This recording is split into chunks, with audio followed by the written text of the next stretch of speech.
मरकुस रचित सुसमाचार अध्याय 12।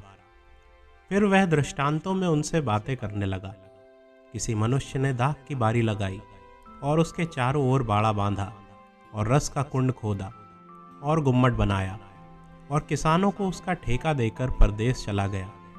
फिर फल के मौसम में उसने किसानों के पास एक दास को भेजा कि किसानों से दाख की बारी के फलों का भाग ले, पर उन्होंने उसे पकड़कर पीटा और छूछे हाथ लौटा दिया। फिर उसने एक और दास को उनके पास भेजा। उन्होंने उसका सिर फोड़ डाला और उसका अपमान किया। फिर उसने एक और को भेजा। उन्होंने उसे मार डाला। तब उसने और बहुतों को भेजा। उनमें से उन्होंने कुछ को पीटा और कुछ को मार डाला।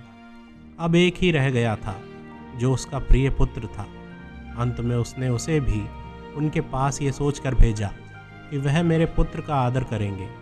पर उन किसानों ने आपस में कहा, यही तो वारिस है, आओ हम इसे मार डालें, तब मीरास हमारी हो जाएगी। और उन्होंने उसे पकड़कर मार डाला और दाख की बारी के बाहर फेंक दिया। इसलिए दाख की बारी का स्वामी क्या करेगा? वह आकर उन किसानों का नाश करेगा और दाख की बारी दूसरों को दे देगा। क्या तुमने पवित्र शास्त्र में ये वचन नहीं पढ़ा?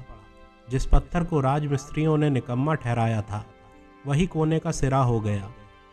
ये प्रभु की ओर से हुआ और हमारी दृष्टि में अद्भुत है। तब उन्होंने उसे पकड़ना चाहा, क्योंकि समझ गए थे कि उसने उनके विरोध में ये दृष्टांत कहा है।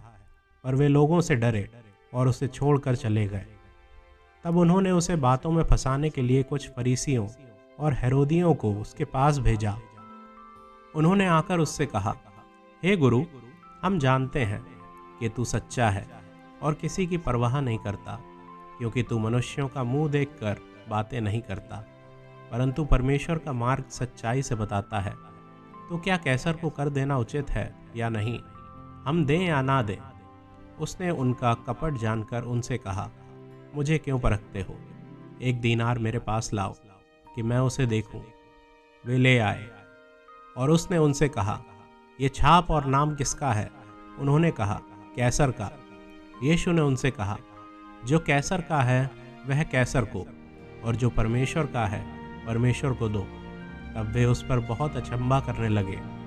फिर सदूकियों ने भी, जो कहते हैं कि मरे हुओं का जी उठना है ही नहीं, उसके पास आकर उससे पूछा, हे गुरु, मूसा ने हमारे लिए लिखा है कि यदि किसी का भाई बिना संतान मर जाए और उसकी पत्नी रह जाए, तो उसका भाई उसकी पत्नी से विवाह कर ले और अपने भाई के लिए वंश उत्पन्न करे। 7 भाई थे। पहला भाई विवाह करके बिना संतान मर गया।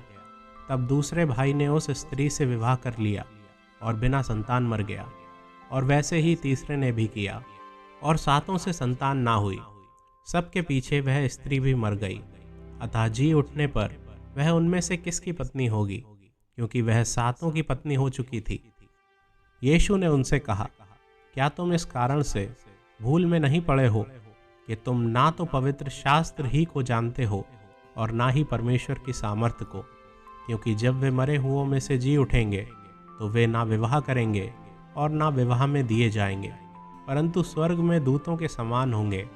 मरे हुओं के जी उठने के विषय में क्या तुमने मूसा की पुस्तक में झाड़ी की कथा में नहीं पढ़ा कि परमेश्वर ने उससे कहा, मैं अब्राहम का परमेश्वर और इसहाक का परमेश्वर और याकूब का परमेश्वर हूँ। परमेश्वर मरे हुओं का नहीं, वरन जीवितों का परमेश्वर है। अतः तुम बड़ी भूल में पड़े हो। शास्त्रियों में से एक ने आकर उन्हें विवाद करते सुना, और ये जानकर कि उसने उन्हें अच्छी रीति से उत्तर दिया, उससे पूछा, सबसे मुख्य आज्ञा कौन सी है?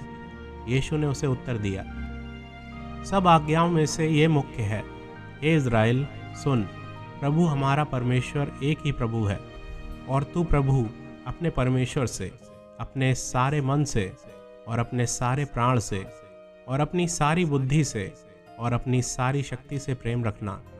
और दूसरी ये है, तू अपने पड़ोसी से अपने समान प्रेम रखना। इससे बड़ी और कोई आज्ञा नहीं। शास्त्री ने उससे कहा, हे गुरु, बहुत ठीक, तूने सच कहा कि वह एक ही है और उसे छोड़ और कोई नहीं। और उससे सारे मन और सारी बुद्धि और सारे प्राण और सारी शक्ति के साथ प्रेम रखना। और पड़ोसी से अपने समान प्रेम रखना सारे होम बलियों और बलिदानों से बढ़कर है। जब यीशु ने देखा कि उसने समझ से उत्तर दिया तो उससे कहा, तू परमेश्वर के राज्य से दूर नहीं। और किसी को फिर उससे कुछ पूछने का साहस ना हुआ। फिर यीशु ने मंदिर में उपदेश करते हुए ये कहा, शास्त्री कैसे कहते हैं कि मसीह दाऊद का पुत्र है। दाऊद ने आप ही पवित्र आत्मा में होकर कहा है, प्रभु ने मेरे प्रभु से कहा, मेरे दाहिने बैठ, जब तक कि मैं तेरे बैरियों को तेरे पाँव की पीढ़ी ना कर दूं। दाऊद तो आप ही उसे प्रभु कहता है, फिर वह उसका पुत्र कहाँ से ठहरा। और भीड़ के लोग उसकी आनंद से सुनते थे। उसने अपने उपदेश में उनसे कहा, शास्त्रियों से चौकस रहो, जो लंबे लंबे चोगे पहने हुए फिरना और बाजारों में नमस्कार और आराधनालयों में मुख्य मुख्य आसन और भोज में मुख्य मुख्य स्थान भी चाहते हैं। वे विधवाओं के घरों को खा जाते हैं और दिखाने के लिए बड़ी देर तक प्रार्थना करते रहते हैं। ये अधिक दंड पाएंगे। वह मंदिर के भंडार के सामने बैठकर देख रहा था कि लोग मंदिर के भंडार में किस प्रकार पैसे डालते हैं, और बहुत से धनवानों ने बहुत कुछ डाला। इतने में एक कंगाल विधवा ने आकर 2 दमड़ियाँ, जो एक अधेले के बराबर होती हैं, डाली। तब उसने अपने चेलों को पास बुलाकर उनसे कहा, मैं तुमसे सच कहता हूँ कि मंदिर के भंडार में डालने वालों में से इस कंगाल विधवा ने सबसे बढ़कर डाला है, क्योंकि सब ने अपने धन की बढ़ती में से डाला है, परंतु इसने अपनी घटी में से जो कुछ उसका था, अर्थात अपनी सारी जीविका डाल दी है।